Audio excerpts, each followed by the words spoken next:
Oke, assalamualaikum warahmatullahi wabarakatuh, teman-teman semua. Oke, kita lanjut aja ke tutorial selanjutnya untuk pengolahan band rasio yang nantinya kita akan analisis juga di ArcGIS buat bisa mengetahui seberapa luasannya dan perbedaannya di untuk klasifikasi band rasionya. Bisa nanti kita coba NDVI atau NDVI ataupun nanti bisa coba NDVI dan lain-lain. Kita coba NDVI dulu ya paling guys ya. Oke, di sini kita coba NDVI dulu.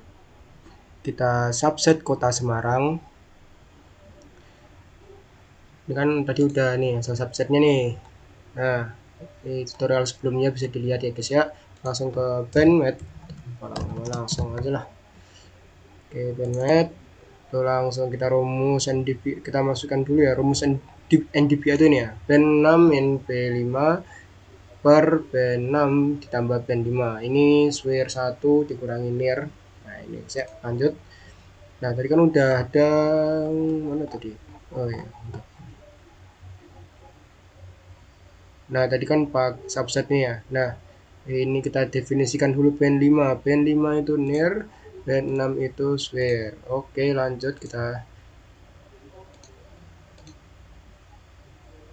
Nah kita buat, ini aku tadi nyoba kita buat NDVI kota Semarang aja, di kota Semarang, terus kita buat NDVI kota Semarang 2024. Oke, fun kita oke. Nah ini buat hasilnya. Sebenarnya kita juga bisa melihat perbedaannya, itu kita pakai ini color raster slice, kita pilih ini. Nah langsung, nah ini bisa kalian bisa atur-atur juga sih sebenarnya. Disebut tentang kelasnya pun kalian bisa klasifikasikan juga di sini.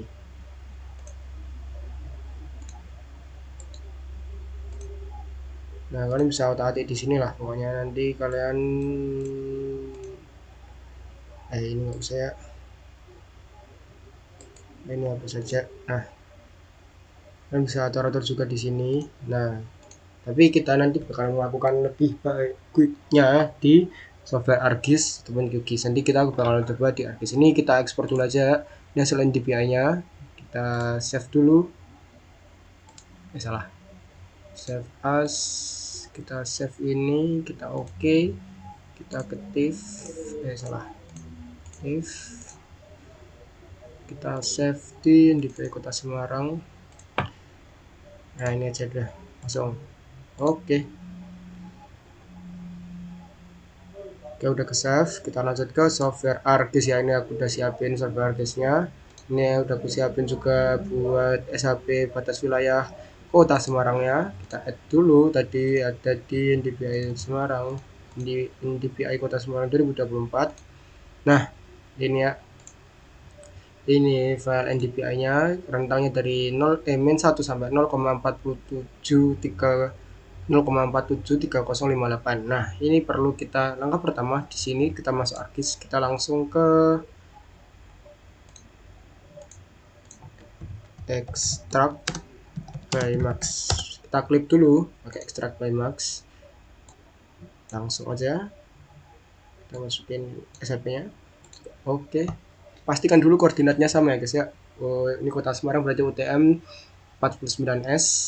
Oke, kita bisa ini hasilnya ini ya, kita bisa ganti jadi NDVI kota Semarang. Klik. Oke, setelah di sini kita bisa ngelakuin reklasifikasi ya guys ya.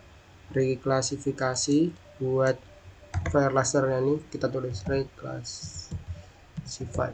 Buat mempermudah kita bisa pakai search ini ya. Kita cara mengaktifkannya gimana? Itu bisa kalian ke sini search, atau kalian bisa Ctrl F. Nah, tuh. Oke, lanjut ke spatial analysis ini, reclassify. Terus kalian ke ini masukin dulu input rasternya. Nah kita ke classify, terus kita atur buat kelasnya berapa. Nah karena aku udah nyiapin ini buat contoh aja, buat rentangnya itu di segini ya, buat kita buat 5 kelas, kita buat 5 kelas. Nah kita atur tadi berarti dari kan min 1 nih, yang di bawah 0, yang di bawah 0 berarti terbangun, berarti ada 0, min 1, min 2, 0,25, 0,4 sama 0,47. Oke, kita buat 0. Ini kita buat 0, terus kita buat 0,1, kita buat lagi 0,25, kita buat lagi 0,4, kita buat lagi di sini. Nah, ini nggak usah diganti karena ini maksimumnya ya. Oke, lanjut, kita oke. Ketika udah ini kita langsung ke oke. Nah, ini hasilnya teman-teman, tapi ini belum bagus kan, karena kalian nanti buat klasifikasinya masih bingung tentunya. Nah, kalian ini kan masih raster. Ketika kalian bisa mau tahu luasan itu belum bisa di sini ya guys ya. Nah, kalian bisa ubah dulu ke raster, raster to polygon. Kita cari, nah kita ubah dulu file raster ini yang udah direklasifikasi ke polygon. Oke, kita ubah dulu. Nah ini file raster. Nah, kalian ketika masih ini itu pasti file rancu, dan sini yang membedakan kelasnya itu kan ada 1 2 3 4 5. Nah, di grid code-nya kita tandai dulu. Nah, kita lanjut ke bioprocessing, kita ke dissolve, terus kita masukin ini file yang udah kita ubah ke polygon, kita klik grid code.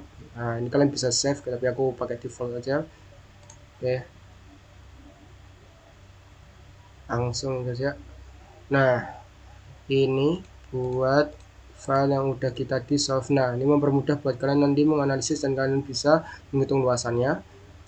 Nah, kalian bisa langsung buat visualisasi dulu ya. Ada 5 kelas nih.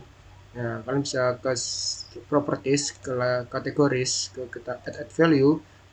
Nah, ini colornya kita pakai ini aja deh. Nah, kita apply. Nah, ini ubah dulu aja, outline colornya no color.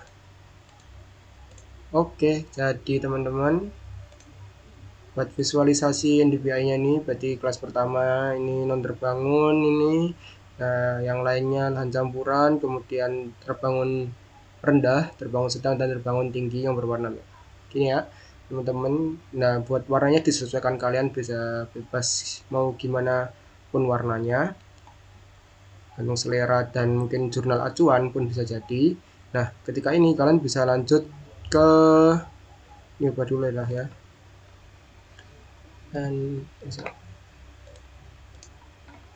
NDVI. Nah, kita bisa ubah ke luasannya. Kita maksudnya nambahkan luasannya. Kita bisa edit dulu. Nggak usah. Kita add field. Nah, kita ganti dulu ini double. Double. Kita ganti ke luasan.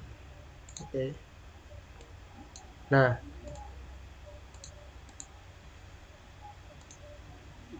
salah, bukan file calculator tapi calculate geometry area. Nah, ini bebas, kalian apa aku coba hektar aja. Nah, ini dia, ini nggak usah dibeturin guys ya, ini turn off aja juga karena ini nggak bisa diedit lagi ya, jadi kita nambah luasan aja. Nah, ini bentuk dari hektarnya ya guys ya. Di buat kelas 1 ada 28.196 hektar, kemudian kelas keduanya ini 4.906, terus 3.733, 130 hektar, dan 1 hektar buat yang kelas paling tinggi gitu ya guys ya. Tergantung nanti kalian buat mengklasifikasikannya seperti apa, itu bebas kalian. Nah, tapi di sini aku tadi sebagai dicontohkan aja, kan itu perlu disesuaikan lagi dengan visualisasi kalian, dengan yang udah kalian ingin analisisnya seperti apa, dan jurnal acuan untuk nanti kalian reklasifikasinya seperti apa, dari berapa kelas, rentangnya seperti apa, itu kalian bisa cari di literatur yang lain gitu teman-teman. Nah, kalian bisa tahu luasannya di sini. Nah, nanti kalian bisa analisis lanjutan, jadi misal nanti di sini kalian pakai tahun 2024 itu luasannya segini. Nah, kalian bandingkan lagi di compare dengan tahun 2026 atau 2025. Nah, kalian compare lah hasil ini. Nah, seperti apa perbedaan dari build up indeksnya, indeks keterbangunan lahannya, pemukiman segala macamnya.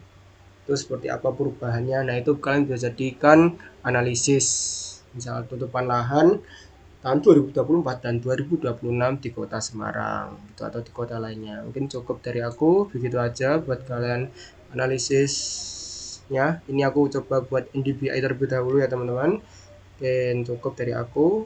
Kalau ada salah atau yang lain kurang tepat bisa dikoreksi. Terima kasih. Wassalamualaikum warahmatullahi wabarakatuh.